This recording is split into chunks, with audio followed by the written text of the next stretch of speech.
Welcome to The Explainer. Today, we're going to look at a medieval solution to a very modern problem.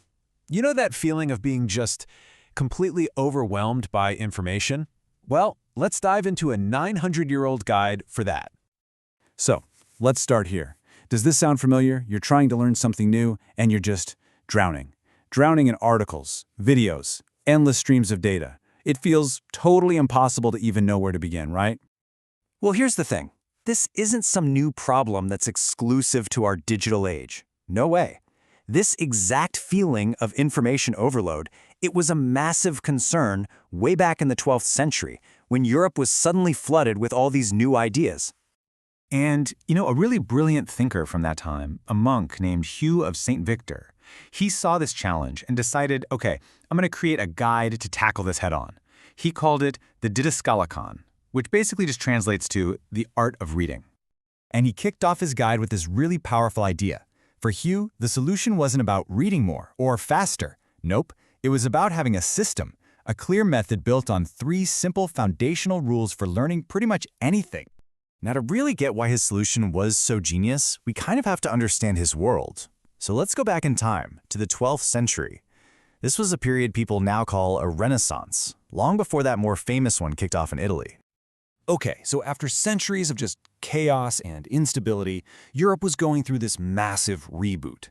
Suddenly there was more security, brand new technology, cities were growing, and all of this led to an explosion of rediscovered knowledge flooding back into the continent. And this created a totally unprecedented challenge. I mean, you've got this overwhelming tidal wave of new information. The big question for thinkers like Hugh was, how in the world do you organize all of this? How do you structure it so a new generation of students can actually learn from it? Hugh's answer? It was bold. I mean, incredibly ambitious. He decided he was going to create a comprehensive map of, well, all human knowledge. A way to show how every single subject, we're talking everything from theology to metalworking, how it all fit together. So where do you even start with a map like that? Well, he started with a single unifying root for the whole thing. For Hugh, the trunk of this tree of knowledge, the one thing that connected everything else, was philosophy.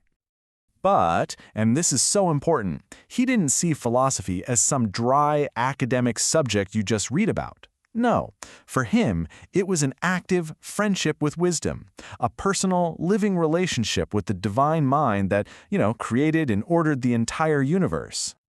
So from this one root, this one idea of philosophy, he branched out into 4 main areas. You've got the theoretical, which is the study of truth, the practical, which is all about morals, the logical, which is the art of argument, but it's that 4th branch that was just completely groundbreaking for the time.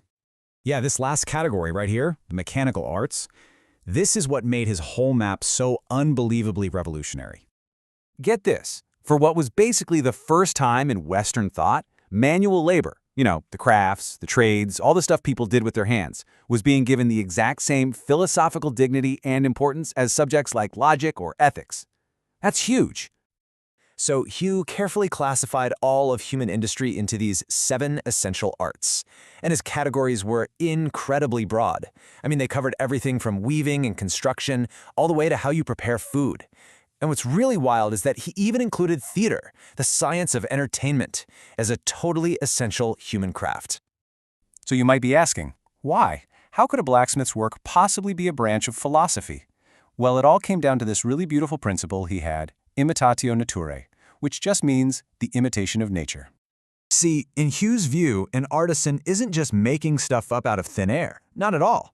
They are carefully observing the forms and patterns that are already in the world, a world, remember, created by the divine mind, and they're channeling those forms into a new creation. So a sculptor looks at a person and imitates that form. An architect looks at a mountain and imitates its strength and shape. It's all connected. And wow, this presents such a powerful contrast to how so many of us experience work today, doesn't it? I mean, modern work can often feel so alienating, totally separated from any real purpose or a final product. But Hugh, he saw work as this deeply meaningful, almost spiritual act. It was a way for people to literally participate in the cosmic order, and by doing that, to restore the divine image within themselves. Okay, so with all that in mind, let's see how this builds into Hugh's direct advice for being a student. If all knowledge is connected and all work is meaningful, then how should we actually approach learning? Well, first off, he makes this really crucial distinction between two kinds of activity. On one hand, you have negocium. That's our business, our work, the necessary stuff we do to get by. That's the how. But he argues that work only finds its true meaning when it's guided by otium, that leisurely, reflective study of the world. That's the why. It's the philosophy that gives all our hard work a real purpose. So for Hugh, being a good student wasn't just about being smart. It was a three-part recipe.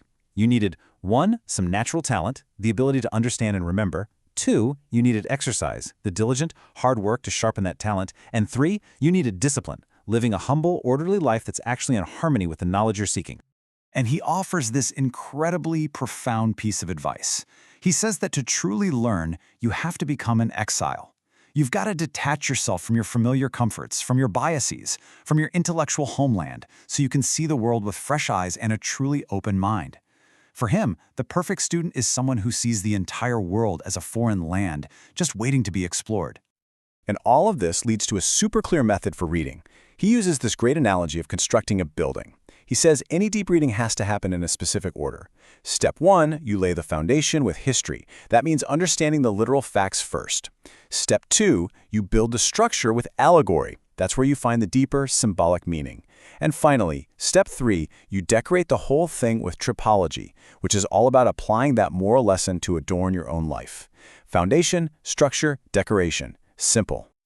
So, what are we supposed to take away from all this? From this 900-year-old guide to learning? I mean, why does this medieval map of knowledge still feel so incredibly relevant to us today? Well, in our own age of constant information overload and endless distraction, Hugh's call for structured learning, for seeing how everything is connected, and for finding deep purpose in our work, it offers a powerful and, honestly, a timeless perspective. He believed that even the most humble work could be a path to restoring something essential inside of us. And that really leaves us with a final thought to chew on. What does your work restore in you?